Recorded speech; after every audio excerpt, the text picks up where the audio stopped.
All right, we'll start. It's 1 minute. We're right on time. I'm very excited about this panel. मेरा नाम मरियम है. My name is Mariam Chaudhary. I run The Current, which is a digital-first platform. I hope all of you follow it. And I'm also very happy to welcome people from Sudan who are with us, students in Pakistan. Nice to see you guys. And this panel is amazing. I was very happy when they asked me to moderate it, because you're going to hear conflict of every region and ongoing that these guys have been a part of, have covered.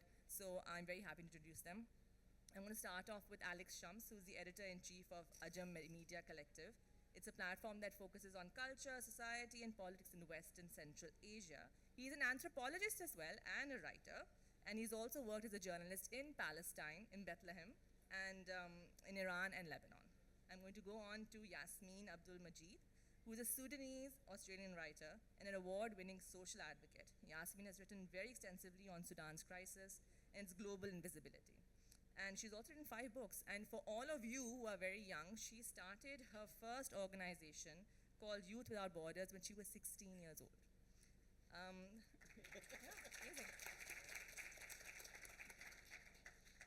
Thomas Mutch, yeah, he's a journalist from New Zealand, and I find it fascinating that he's been on the front lines of the Ukraine war when it was, and he's been there since it was first invaded.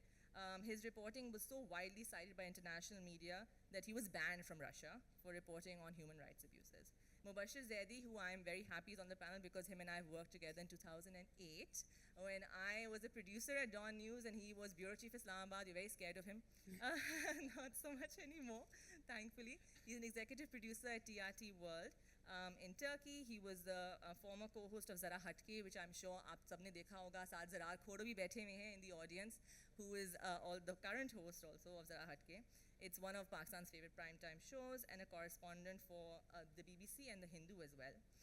So I'm happy to have them all on the panel. The reason why I introduced them first, instead of introducing the topic, is because the topic is covering conflict. And all of them are right now in the mid of conflict-ridden regions. And I'm very happy to have them on with this. Also, as a journalist myself, I feel like it's the conflict, but it's also the people that cover the conflict. Conflicts change you. Having to make decisions change you. So I was going to ask this question in the end, but this is a question for everyone, and so I'm going to ask it in the beginning. In my career at least, and I'm sure in all of yours, there always comes one time, one decision that stays with you, be it a positive one or a negative one, something that makes you happy, something that makes you really upset about what you're about to do. Has that happened for all of you, and do you remember which one it is, or would you like to talk about it? You start.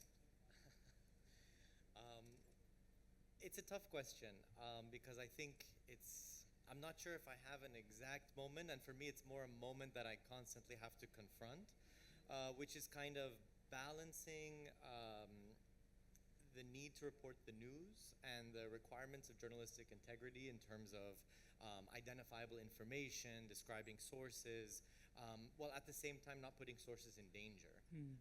And in numerous places that I've worked, whether in Iran or Palestine, this is an issue from multiple sides. And I think in many places it's like this as well, right? There's that when you report extremely exactly with precision on what's happening, on where it's happening, for example, in the recent conflict in Iran, if you identify where bombs are falling, you're not just reporting the news, you're actually playing a part of the news because there are other actors that are checking that information.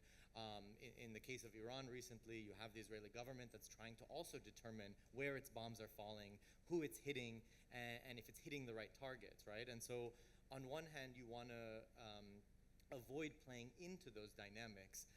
And you also don't want to endanger sources because they're not only, for example, just to give the example of the Iran conflict recently, you're not only dealing with an outside actor that's trying to attack civil society, that's attacking journalists, that's specifically targeting the means of communication, but you're also dealing with a government that's extremely afraid of what's happening, that is already repressive, and then that repression on top of it is being magnified by the fact that they know they're vulnerable. You have an outside actor, Israel, that is boasting of the vulnerability of that actor, that's boasting that we have drone setups inside of Iran, that we're launching attacks from inside of Iran. And so you also don't want to put people inside Iran, for example, at risk by being too exact about the information. Because what can seem like trivial details, a mix of name, occupation, and a neighborhood identification, as well as, for example, the fact that a bomb fell, with this relationship to a certain place, down at the edge of the street or whatever, can actually become very quickly identifiable. And so I think that constant balance is something that it never gets easier, because every single time it's someone's life, it's a different part of the story, and it has consequences in ways that you can't even imagine. And really, until you mess it up once, you won't be able to fathom how bad it can be, and how much responsibility the reporting carries as a result. Well, he said pretty much all of it. But yeah, I think as a journalist, you're not part of the story. You're just telling the story, so it's not about us. It's about the challenges that we go through. And I had my stints, so many of them, but I'm alive to tell the story, so I think that's more important. And we keep encountering more challenges, what we have seen in Gaza, the way Western media has been exposed. So as my friend Zarakpo says, that the masks are off. So if you look at whatever journalism in Pakistan is happening, it's no different from whatever is happening in Europe or US. So it's everywhere the same story. Journalists are facing, as my friend said, repression. We have repressive regimes who are trying to stop you from telling the story. So the challenges are bigger, but there will always be people who would bring the facts out, and that's what we are for. So this is it. Yeah, so I sort of come to reporting via being a writer, right? And I think maybe that places me in a slightly different positionality to my co-panelists, because my interest was always about how do I share the story of what's happening in Sudan to a wider audience. But that's always been in tension with my own personal family. My family, up until the most recent war, all lived in Sudan. I was one of the few members of my family that lived outside Sudan. And when the war first broke out in April 2023, I was someone who had access to the media. I was sort of, speaking on platforms like TRT, like the BBC, and so on, about what was going on, especially because there weren't often, these international platforms are slightly lazy. They don't necessarily want to look for people in difficult places. And so I was based in London. I was easy to get to. I could speak English, so it was easy for them to come to me. And so I spent, maybe the first week doing interview after interview. And then the thing to remember is when the war first started, there was no internet connection. There was no data, nothing. It was very, very difficult to access information about what was happening on the ground. And I had one of my aunts who was living in Khartoum, and she was under siege, right? They couldn't leave the house, etc., because of what was happening on the streets. But she managed to get like 2 megabytes worth of data.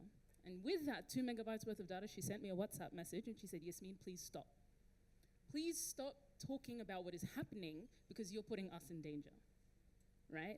And I think this, for me, has always been the tension. When I don't cover conflict for the sake of covering conflict, I cover conflict because my family is being, is at risk of death. And my culture is at risk of destruction. And so I think, to answer your question, and to kind of build on what Alex was saying, I feel like I'm constantly in this tension of, who am I covering it for? Who am I speaking to and why? Am I speaking to like the quote unquote outside world to get attention, and for what? Am I speaking to other Sudanese people? And how can I be helpful in doing that, especially if I'm writing and speaking in English and not Arabic? My aunt, I responded to her and I said, okay. But I asked for negotiation. I said, can I write some things? Because the people need to know what is happening. I will do my best to make sure that I protect you. But of course, I'm just some woman in London. Like, what can I do to protect you? But I will do my best. And I think what's really interesting is, about a year later, she messaged me. And at this point, she had left Khartoum. She had kind of been displaced across Sudan multiple times, and at this point she was in Port Sudan, and on her way out, because she'd been able to get a short-term visa to another country, and she was like, Yassmin, now I want you to tell our story. right? Now I need you to tell actually what has happened to us. And it was interesting, I think, the journey of her kind of displacement, and also I think perhaps, that particular aunt comes from a fairly middle-class family, mashallah. Like, she had never expected to find herself in the midst of a conflict, in the midst of having to leave. And honestly, I think, and we've done extensive interviews with her now, I don't think she ever expected to leave the home that she had built, our family home.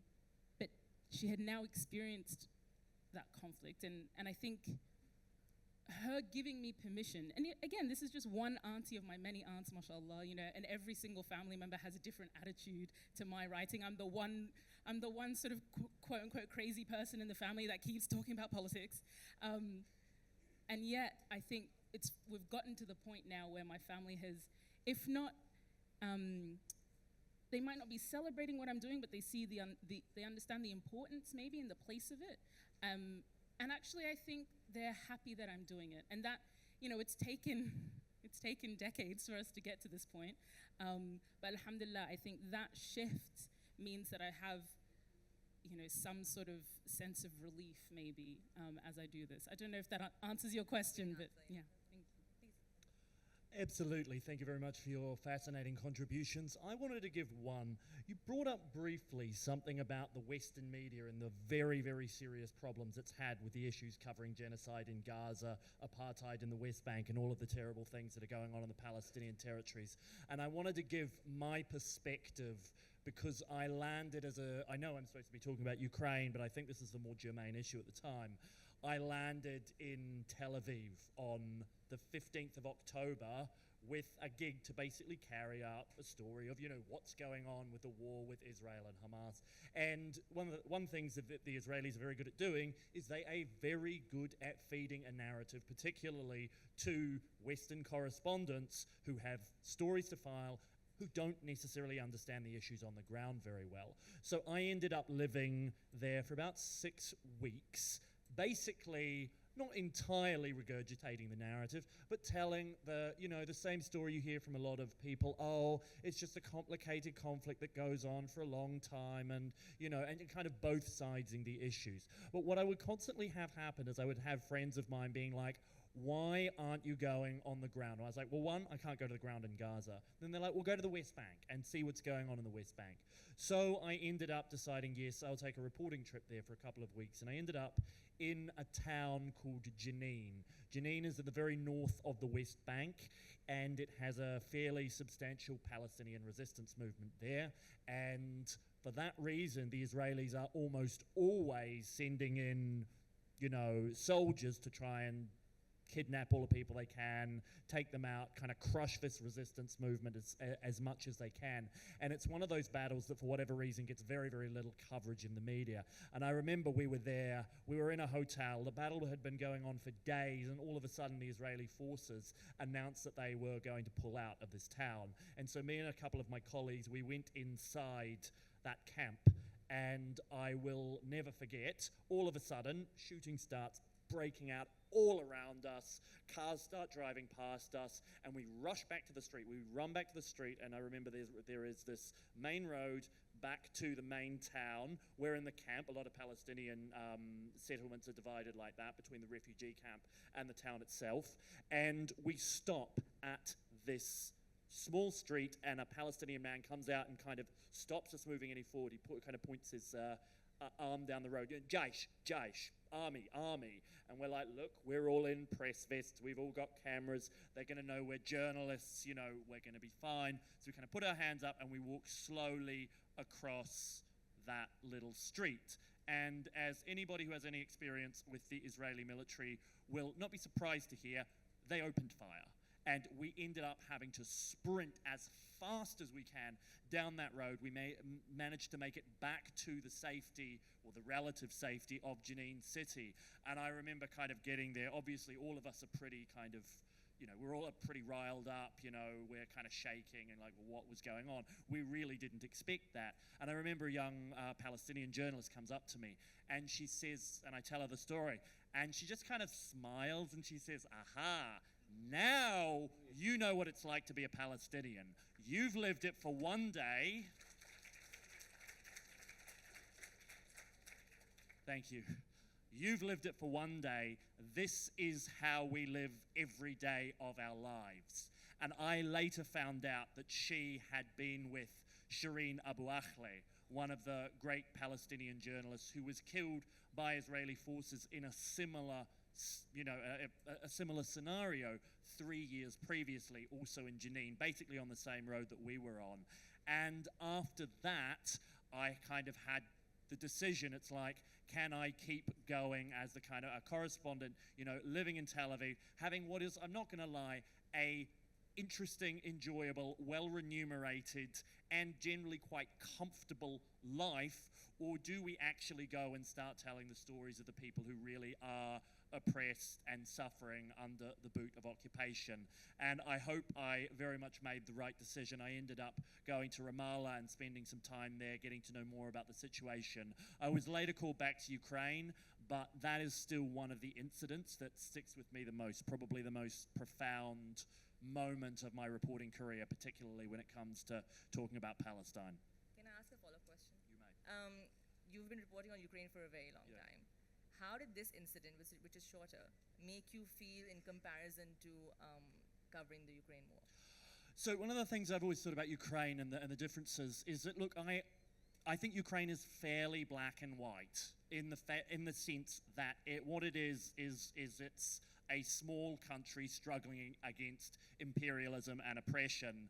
And one of the things that, and not only that, it kind of felt like in some ways, even the guys who are often the bad guys like the CIA and the State Department and NATO, they all seem to be on the side of the good guys at this particular time. And so it's in a way, Ukraine, even though I'm still very committed to it as a cause, is a rather simple and easy narrative that everybody in the establishment of the West is kind of on side with. Palestine is not like that. Palestine is a cause where you are not just fighting, against the narrative that's going on in Israel. You're fighting against a very, very well-informed, well-financed sort of information operation that is backed by very, very powerful media conglomerates and governments in the West. So I'd say that's the main difference. Alex, I'm going to take this back to you. This morning, Hamas agreed to a ceasefire, and Trump told Israel they need to stop bombing Gaza. And right after that, 7 Palestinians were killed by Israel. You've lived in Bethlehem, in the West Bank. Do you see this conflict ever ending? It's a difficult question. I mean, I think often the way we frame things can end up shaping how we see the solutions. And so one of the problems of the framing has been kind of thinking about it as a conflict or as a kind of a really difficult or complicated situation, when in fact the terms of what's happening are quite clear. And one of the things I think that's happened in the last couple of years is that in the reporting as well as on the ground in the negotiations, there's been a kind of movement away from the basic demands of Palestinian freedom, which relate to an end to the occupation, self-determination, an end to the kind of apartheid colonial setup, a return of refugees, and that's focused on understanding the conflict within a historical structure, beginning in 1948 as part of a colonial project and a partition project as well that has lasting consequences into this day. Which I think also in the subcontinent we can also recognize how partitions have reshaped societies and the violence that's come with them. And what we've seen in the last few years is this has really kind of, the political horizon has shrunk from a larger analysis of Palestinian freedom and Israeli colonization to a focus on the hostages. And we've seen kind of the demands that Palestinians can make, the demands that show up in the terms of the agreement, for example, which have no political horizon. There's no attempt to address the long-term causes or to consider what will be the consequences of not addressing them, right? And so when we look at the terms of the agreement, we see that there is a focus on the present situation, on hostages, Israeli hostages, on a return of a very limited number of Palestinian prisoners. What we've seen is in the past that Israel almost immediately rearrests people, and if there's no attempt to solve the root issues, we're going to keep seeing events like October 7th keep happening because people will continue finding ways to fight back against the occupation. whether violent or nonviolent. They've been doing it for decades, and there's no way to crush the human spirit and make people stop wanting freedom, because the root of the problem is the occupation, it's the apartheid regime, and as long as that exists, there won't be a fix to this. And in the last few years, we saw as well how this isn't just about Palestine.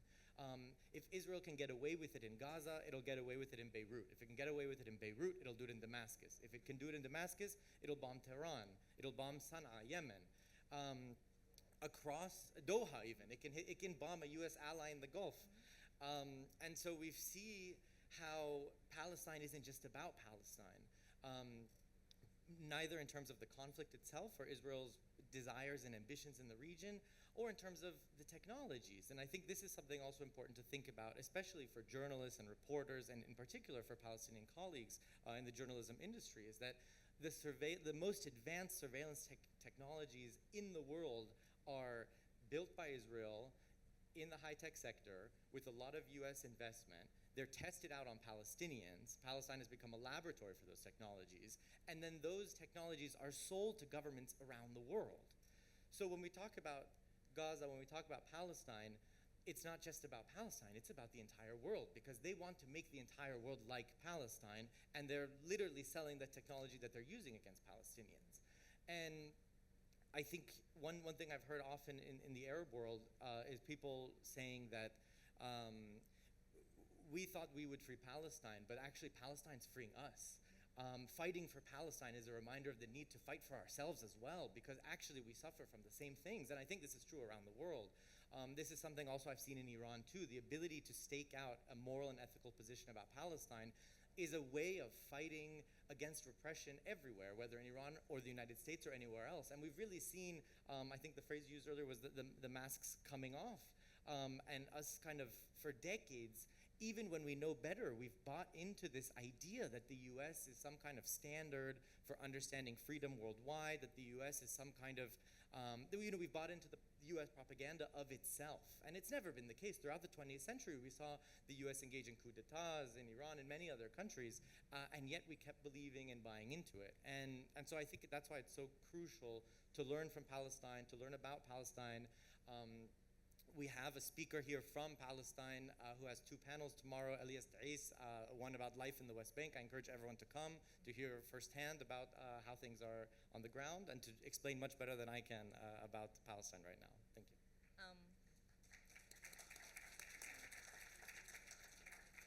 I know when we come to audience questions, there'll be a lot more on Palestine, so I'm going to come to Sudan next.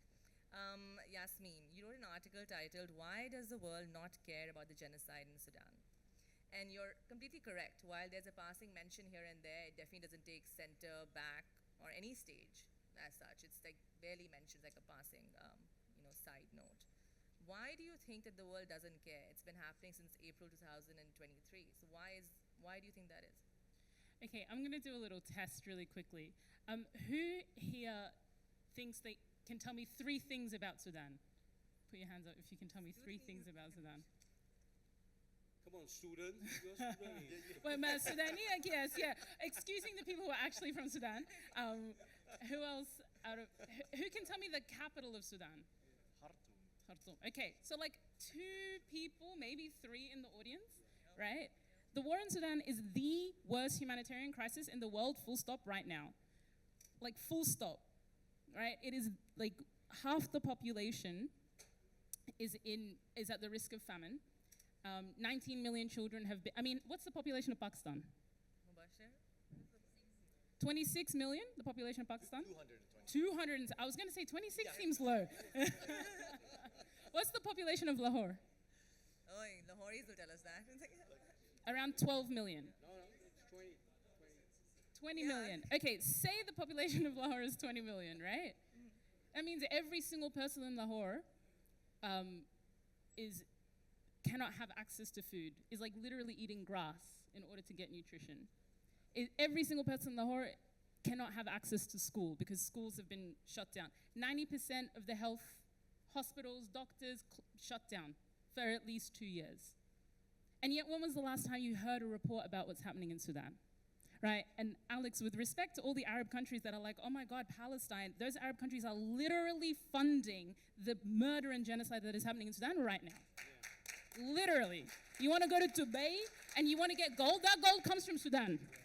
That gold is literally stolen out of the ground. And despite there being a war, despite there being a genocide, despite right now in El Fashid, a siege, an old school medieval siege where they've literally dug kilometers around this city, hundreds of thousands of people cannot leave or enter. There's no access to food for over 500 days. You hear nothing. And the gold that is dug out of this region is then sent somehow, somewhere they find a way for that gold to get to Abu Dhabi, to get to Dubai, for us to wear very beautifully on our necks and ears. And I think it is a shame. I think it is all our collective shame, frankly. Because I think if Sudan wasn't in Africa, we might hear something about it. I think if Sudanese people weren't black, we might hear something about it. I think if people didn't benefit from the fact, I have it on good record that a diplomat said to a friend of mine who was Sudanese, we're just waiting for one of the sides to win and then we'll deal with that. And both sides are genocide years, frankly.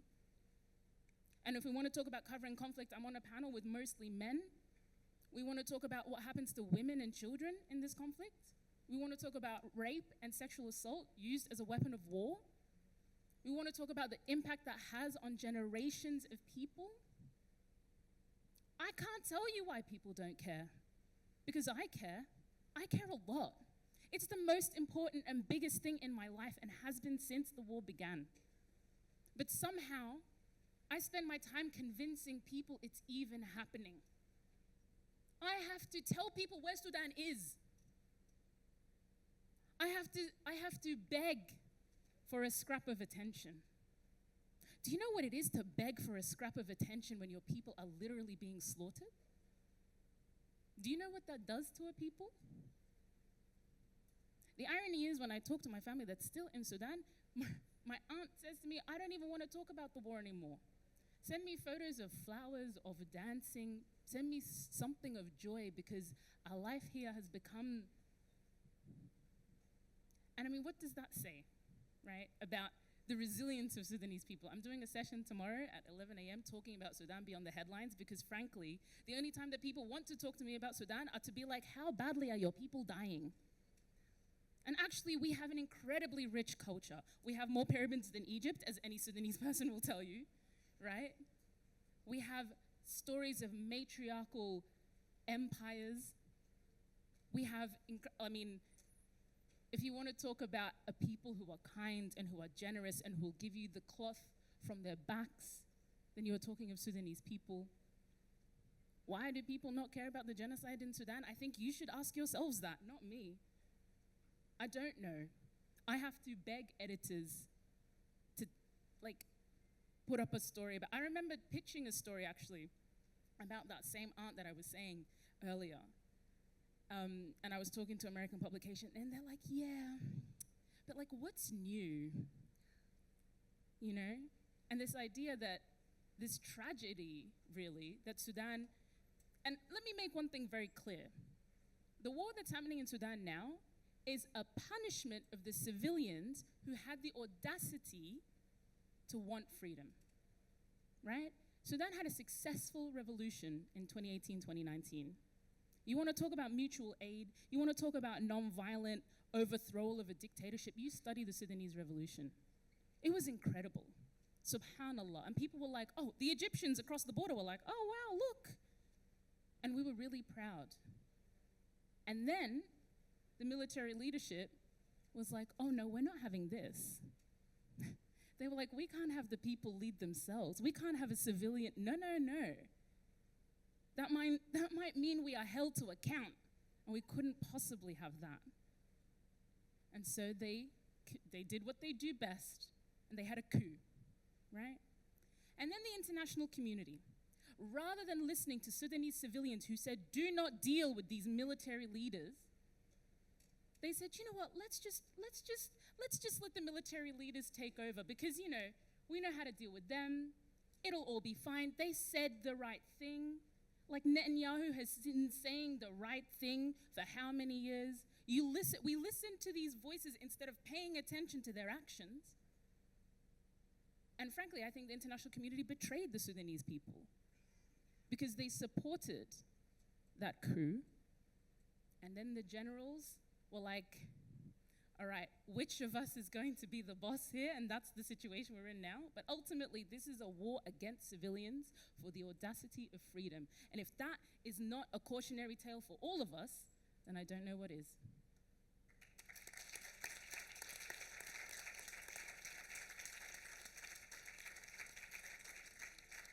That's going to be very difficult to follow. Thank you. I'll come to Mubashar. Mubashar, I have a question for you. So coming to Pakistan, you've obviously covered a lot of conflict. We're in a constant state of conflict, I think, in one way or the other. But the most recent one was the one with India. And the reporting during that time was very interesting, to say the least, especially on the Indian side. I remember one night there was news coming out of India that Lahore has been taken and Karachi has been surrendered and Prime Minister Shehbaz Sharif has fled the country. And I remember looking, I actually opened the window and I said, where is the Indian army? I called up a friend who's in the audience and I was like, is there any Indian situation happening over there? And she says, nothing. And the next morning, it was completely retracted. Like it didn't happen. In that state, in that situation, where this is not like they're small Indian outlets, these are your major news networks in India that were covering it exactly like this. What do people believe? How do you go back from that? Well, it comes to your first question that what changed my journalism. I mean, I've been working for 35 years in internationally, managing international and local newsrooms. But yeah, it was information for me that Lahore has a port. Yeah, Lahore had a So port. it means I was taught wrong by my editors or in school and colleges. So yeah, this is, as they say, that truth is the first casualty of war. But yeah, but at least craft some believable lies, like Israel, says whatever. Now it's our next door neighbor. I mean, I'm one of the Pakistani journalists who have written for Hindustan Times for 5 years. I've written for one of the prestigious newspapers, The Hindu, for 3 years. But now I look at them. I have friends in India. I have so many friends, journalists in India, who I talk regularly. Frankly, I'll tell you a story. There was one of my friends who's a foreign editor at one of the leading papers in India. So I asked him if I can quote you. And he's a Muslim. He told me, Mubashar, we've been friends for decades. But if I give you a quote now against what is happening in India, I'll be fired the next day. It's one of the most circulated newspaper in India, and he's the foreign editor there. So just imagine what is happening. So the media's corporatized that, it's fine. But then this thing, rhetoric has taken over from facts. Now, no one cares about facts, whether it's Palestine. Israel can go at length at anything. For example, the babies' throat cut slit stories. Every Western publication has published it. No one had proofs, but they continue publishing it for 6 months. Only after then there was some fact-checking started happening, because they were more worried about their own reputation than whatever happened in Palestine.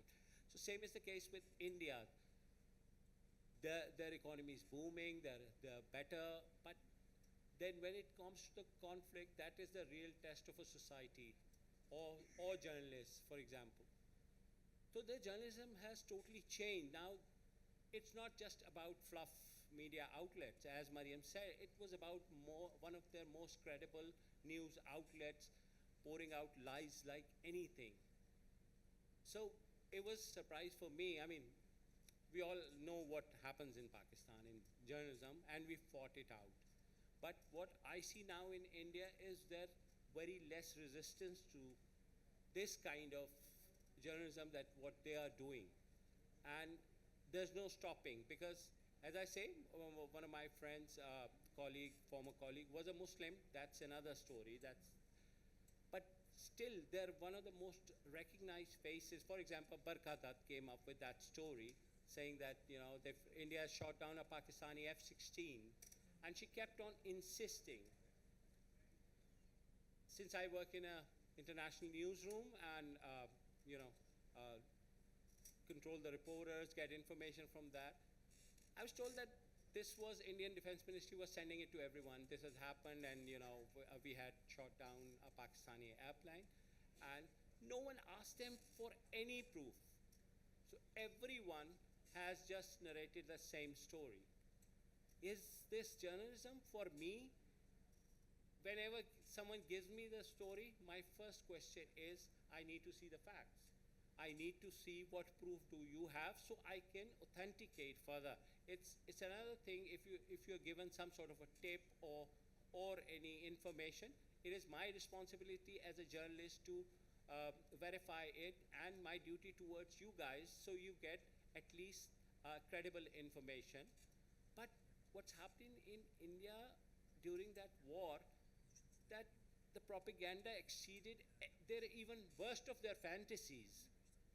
So yes, you want to shoot down any Pakistani plane you want to, that's war, please do. But the way they embed themselves, it's just like, the US journalists embed themselves in conflicts, whether it's Afghanistan or Iraq, channeling out the same propaganda that US government tells them to churn out. So India is going in that direction. They have the resources, but none of their media, even media, they have fact checkers like Reuters and other news agencies. None of them actually fact checked it. I mean, we had news of, Karachi port being taken over. The only thing that I know Karachi port is being taken over is just filth. And no ship can actually dock there because there's so much plastic over there. Then, but what are you trying to, they're lying to their own people. It's not about lying to the international community who already have other, venues to get information from. But as a journalist, we should never lie to our own core constituencies, what the people who watch us or people who read us or people who hear us. So that has changed. Indian media scene has totally changed and corporatized. I mean, you all know Adani has just bought NDTV, and many journalists, not many, couple resigned in protest and they started their own YouTube channel. But majority stayed there because they almost tripled their salaries. So either you compromise your principles or be rich. Just like even in Pakistan here, we say that journalism was rich and journalists were poor. Now it's the other way around. Journalism is poor and journalists are rich. But we are betraying our trust to the people, just like Western media is doing. And I don't blame journalists, frankly. Reporters are giving that information. It's the top hierarchy at Reuters, at New York Times, at even BBC. Imagine just say, instead of saying Israel killed 10 children in Gaza today, the headline says 10 children killed in Israel. And in the 8th para, they would say that, people are Hamas health ministry. So Gaza, instead of Gaza health ministry, the international media has been Hamas health ministry is claiming. So Hamas is already condemned. That obviously, when the conversation starts, you have to first condemn Hamas and then go further. So this is what's happening, and the kind of hatred now in Indian media, they're cannibalizing themselves, not us, frankly. The kind of Hindutva and whatever's happening over there, it pains me because I have always seen India as a democratic society and which has room for discussions. But now there's none. If you have a Muslim name or anything, you are at their mercy. But still had hopes from the media, although my colleagues say that you were wrongly optimistic. But yeah, I now agree with them that whatever happened in India over the past few years is really taking their society down. And as I said, masks are off. It's just like every country, and I tell them, my colleagues and others, I say I'm so happy because every country is looking like Pakistan now. So they should know how we lived our life here, and now this is your time to bear and suffer from your own government's rhetorical policies. So this is pretty much it. Thomas, I'll come to you. I'm loud enough, it should be fine. Is it working? Yeah. I mentioned in your introduction, Thomas, that you were banned by Russia for covering human rights abuses. We're coming to Ukraine now. But you still snuck into Kursk with the Ukrainian army, which I find amazing and fascinating. Can you please tell us a little bit about your experience? And as somebody from New Zealand, what drew you to covering the Ukraine? Okay, so I should probably first give just a little bit of sort of logistical historical context for what happened in Kursk last year. So basically, the Ukrainian army in August 2024 launched a counterattack against Russia, against the Russian army, and it launched it in a completely different part of the country to where the main battles were going on. And they managed to take over a relatively, not massive, but probably about 10% of Russia's Kursk Oblast. And I was able to go in with the Ukrainian Special Forces unit on one of the few press tours they arranged. And what was really fascinating for me was to actually get a sense from the Russian people themselves, Russian civilians themselves, about what they thought was going on in Ukraine. And I want to use an example there to expand a little bit more on the themes that we've been talking about on this panel, particularly about when people tell the truth and when they lie, and when people pay attention to conflicts and when they choose to close their eyes. I remember we were in the center of the town, of one of the little towns. It was called Suja, that had been captured by the Ukrainian army. You know, it was all smashed up. You know, artillery had gone off everywhere, and you know, there's broken glass all over the ground, and there's a statue of Lenin kind of with his head cut off in the middle of the town square with, you know, some profanities written on it. And all of a sudden, one of the soldiers in our unit gets a call on his radio, and he's like, the Russians have sent drones towards us. We've got to get into a shelter. So he ran towards a shelter, and this shelter was full of Russian civilians, people who had had nothing to do with it, as far as we knew, with the war effort. And we ran down the stairs to the basement, and they're all sort of hiding there. It was quite surreal. I've seen you know, hundreds of Ukrainian civilians in that sort of situation. It's very interesting when the shoe was on the other foot and these were Russians. And we got to basically ask them, what do you think of what is going on? Not just here, but what's been going on for the last 3 years. And we got the same response from all of them. They're like, look, it's nothing to do with us. We're just simple, poor, peaceful people. We could have never done anything about it. The governments have all the power. The media will say what they're going to say. You know, there was no chance of any of us ever having any impact on political decision making whatsoever. And I thought these were very, very interesting statements to hear, because I also heard them in another place. I heard them in Georgia. I went to Georgia, where there were a lot of Russians who had basically run over the border. And I remember I had one young woman who had actually opened a refugee center for people coming both from Russia and Ukraine, to sort of somewhere they could live while they kind of got settled in.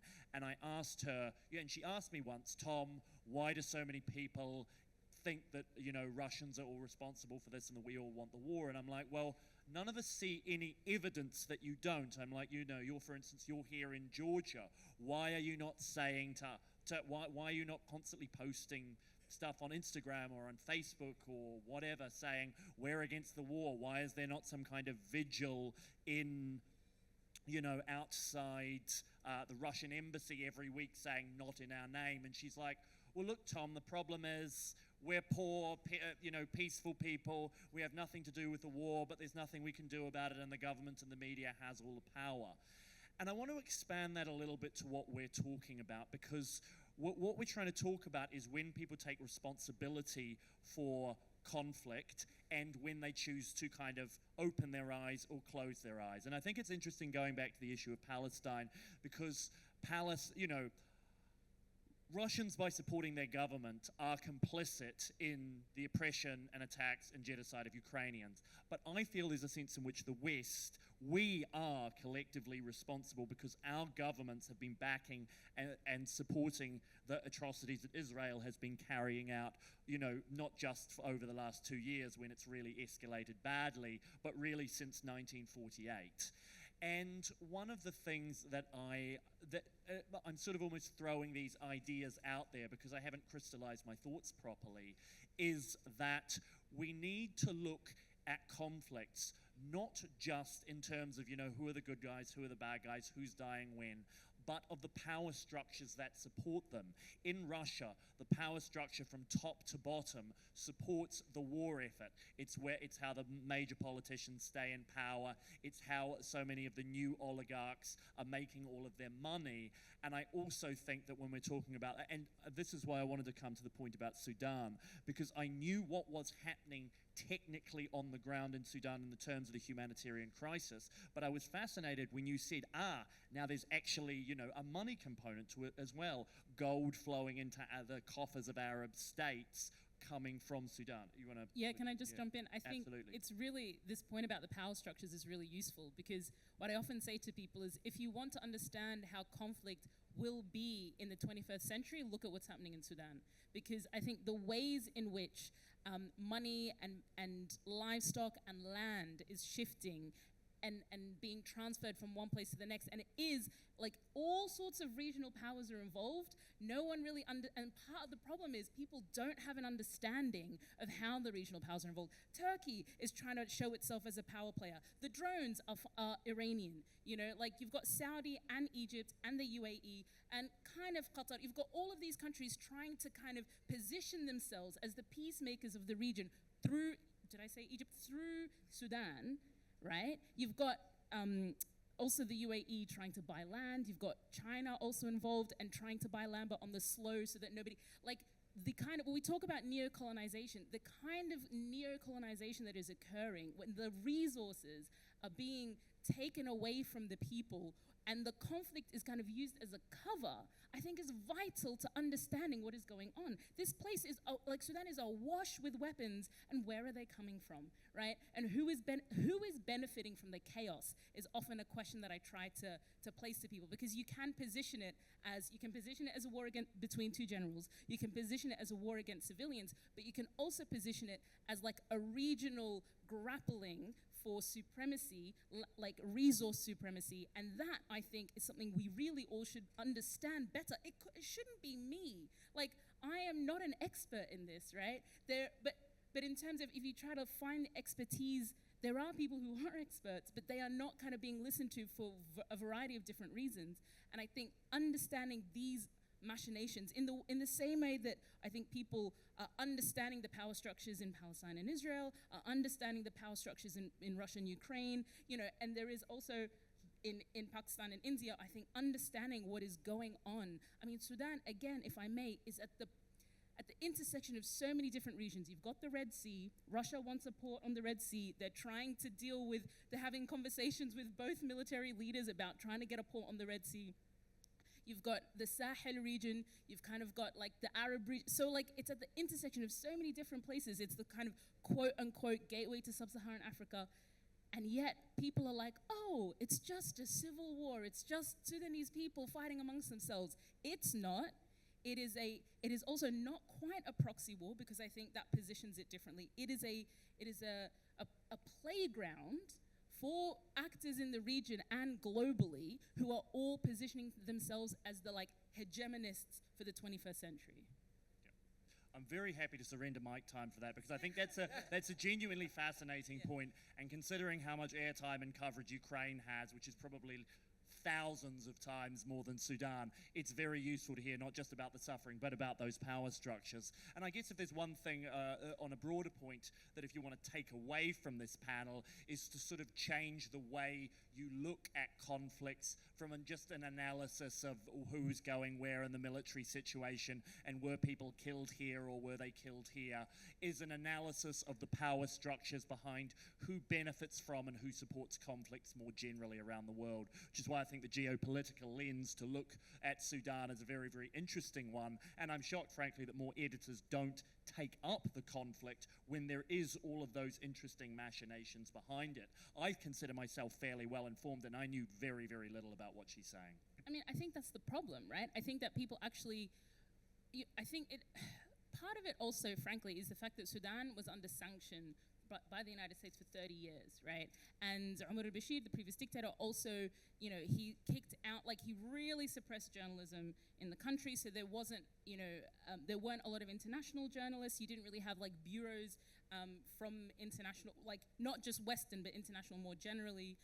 And also like a lot of the NGOs were kicked out about 10 or 15 years ago. So I think in terms of the international presence, you probably haven't had loads of on-the-ground international presence. Anyone who comes to Sudan loves it. I'm just going to say that. Most people who come to Sudan are like, these are the greatest people. I'm sure Pakistanis are also amazing people, but I'm inviting you all, inshallah, once the war is over, to come hang out in Sudan. But I do think that there is also something about Sudan being a place where, you know, it was very difficult to get visas to get into the country. If you were a journalist, you probably wouldn't get a visa. Even now, the journalists that get into the country are sort of, you know, embedded, as we would say, either with the army or with the RSF or the Rapid Support Forces, and so whatever you see is very defined by, and may I be very clear as well, talking about propaganda, the Rapid Support Forces, which are essentially the militia, it's like an evolution of the militia that committed the genocide in Darfur in 2003, right? So they are just straight out genocideers, right? They just got a rebrand. The fact that they have like hired a PR company with, I think out of Canada, owned by an Israeli, right? And they're putting out, you know, social media videos presenting themselves as like the proper leaders of Sudan and so on. Like the propaganda from the various people that are trying to position themselves as the future is incredible. And so also the media literacy that we're talking about as it pertains to Israel and Palestine, but also with Sudan, I think it's also impacting Sudanese people, right? It's also causing a lot of division within Sudanese people because there's this question of who do you trust, right? If all of the news that's coming out, I mean, ultimately the people that I trust are the civilian, often the kind of civilian journalists, right? Often people who are running the mutual aid groups, often the people who, there are a couple of like, there's something called Atar, for example, which is this kind of weekly, has anyone heard of The Continent? Does anyone know The Continent? The Continent is this like magazine that comes out on WhatsApp and Signal once a week that shows news about Africa, right? And it's from African journalists. So there's a version of that now made by Sudanese people called Atar. And there are things, and most of the journalists are based in Nairobi because they've left Sudan. Anyway, all that to say, I think the question of truth in journalism, when you have propaganda, really well-funded propaganda, it's almost it's about like resistance, right? It's around resistance to make sure you can hold on to the truth. Thank you for that. I think we have time for one question. Do you have Why mic? don't you collect like a couple of questions and we can Do we throw them have out.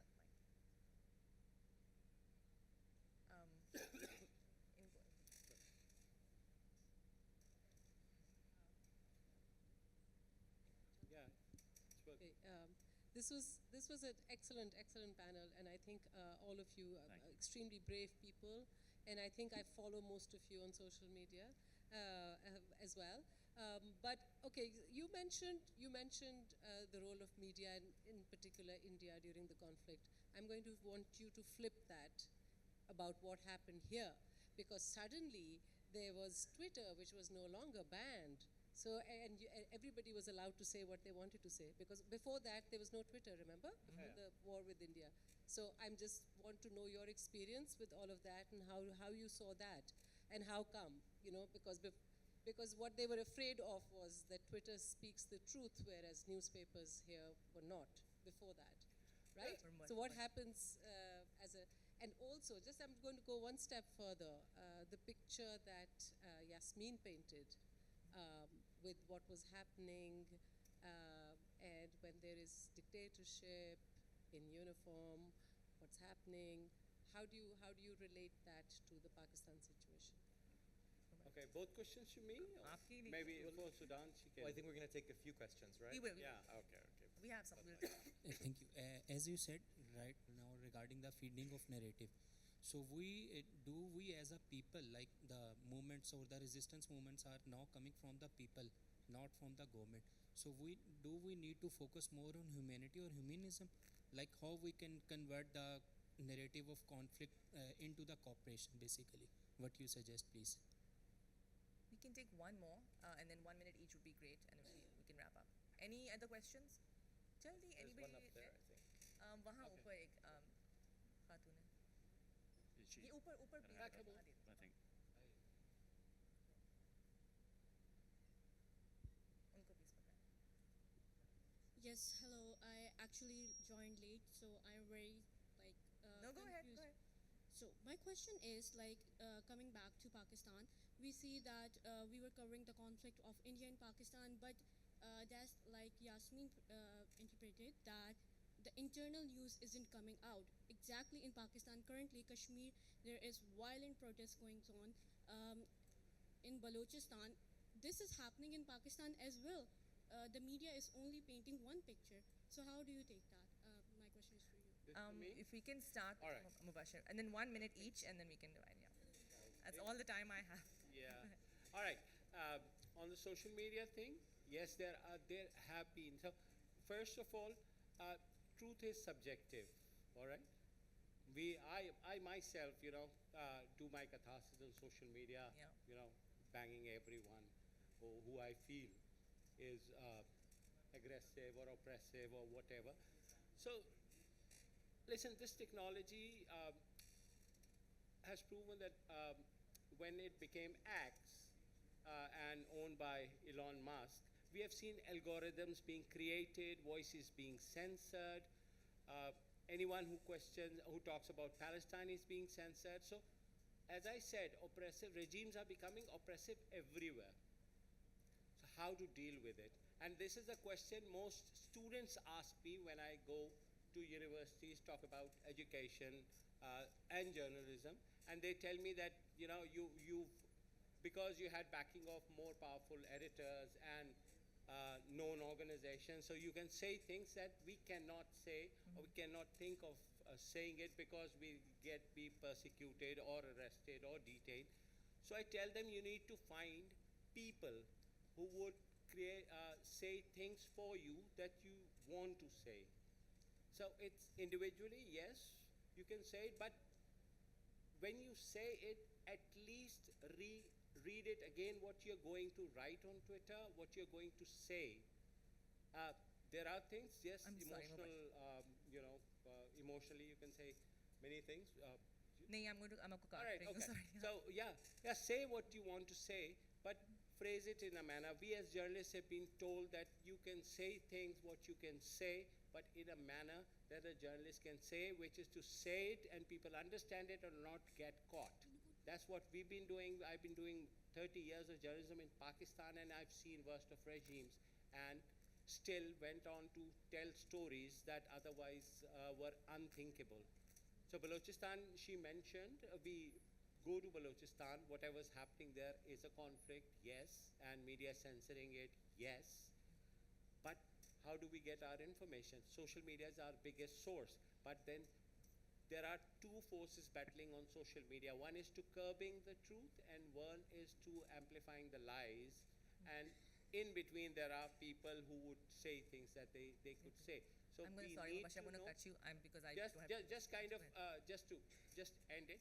Please follow people who are trusted, who are being associated with organizations that you can trust. Don't believe everything on social media and what is being said. Mubashar Zaidi is on Twitter, and so is Zarar Khoro in the audience. Please do follow them because they're very good. Tom, I have a question for you. That gentleman had a question for you. Okay, I'm going to slightly expand on your point because you're talking about sort of resistance movements and human narratives. I want to slightly expand that to sort of the role of what we do on this panel as journalists and how we can help inform those movements. And I want to give two examples of why I think the work that we do, as maligned as it can be, is still quite important. One is when I was speaking to Ukrainian soldiers, I remember in Donbass, and at some point they actually came to me and they thanked me at one point. They're like, well, look, we really appreciate the work that you, they weren't so much speaking about me specifically, but you and your colleagues did uncovering Russian atrocities in Bucha and Izium and Mariupol, he said, because it helped formulate the global narrative that Russia is the aggressor, and it helped us get aid supplies and weapons deliveries from the West. But I also want to flip that on its head a little bit and talk again about Palestine and the brave work that a lot of people in Gaza, especially Palestinian journalists, have been doing doing to inform the West. And because I think that's really, really crucial, because I think to a certain extent, they have actually broken down some of the media narrative and government power structures in the West, because you're seeing swathes of especially younger people on both the right actually and the left in Western and developed countries be like, what's going on here is horrible and an atrocity. We want absolutely nothing to do with it. I actually think it's useful to take the example of some people, even on the American right, who are saying, there's now actually even a big movement within the MAGA movement that's saying, we want to make America great again. What on earth does Israel have to do with any of this? So I think that the voices of journalists, whether they're professional journalists or citizen journalists, are still very valuable. And I think that if there's any couple of lessons from these conflicts, it's that despite how many terrible atrocities go through, the truth can and will out. I think it has in Ukraine. I think it's doing so in Palestine. And we can very much hope that it does in Sudan and other undercovered conflicts soon enough. Yassmin, Inshallah. Alex, 20 seconds each. Oh, They're going to kill me. Missing person. Okay, I cede my time to you, so you go. You go ahead. okay. I mean, She's the boss, so she's giving you questions. Mike did it. oh, sorry. Are you going to Who ask? wants to ask a question? Very quickly. Okay.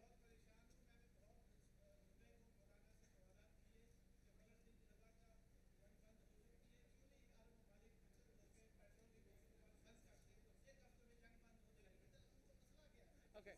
What he's saying is, why don't Arab countries pressurize Israel or cut their oil? Why Let financially believe. why are the Arab countries not doing more? Well, I mean, I think, as I said earlier, you need to pay attention to a country's actions, not their words, because they're invested in the status quo. Ultimately, they're invested in the status quo. Ultimately, the status quo benefits, and it's not if you think about the Arab Spring, right, the period of the Arab Spring, and why it didn't really spread to the Gulf and Saudi, well, in Bahrain, there was some protests, and they were immediately shut down, and very violently, right? These are monarchies. These are not democracies. These are not free places. These are places with a very, very strict and very, very brutal approach to speech, approach to freedoms. And frankly, I have family that lives in these places. I may not get to see them because I don't want to travel to these places, partly because I'm boycotting them and partly because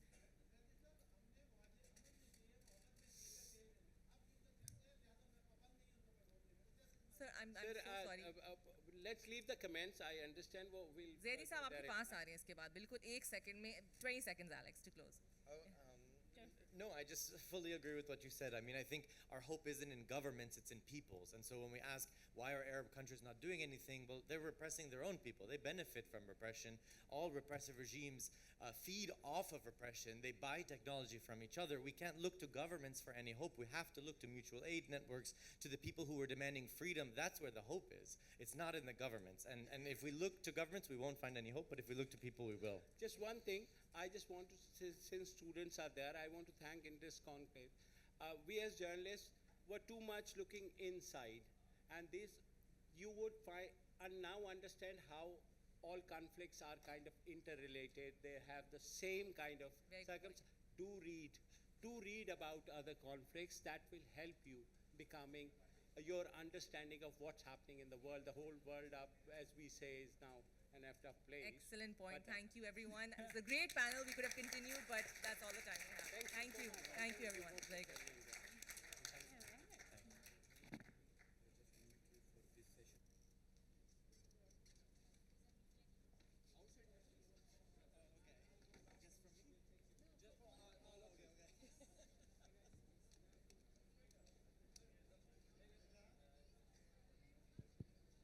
Be seated, guys. The next session is starting in 15 minutes, so be seated, guys.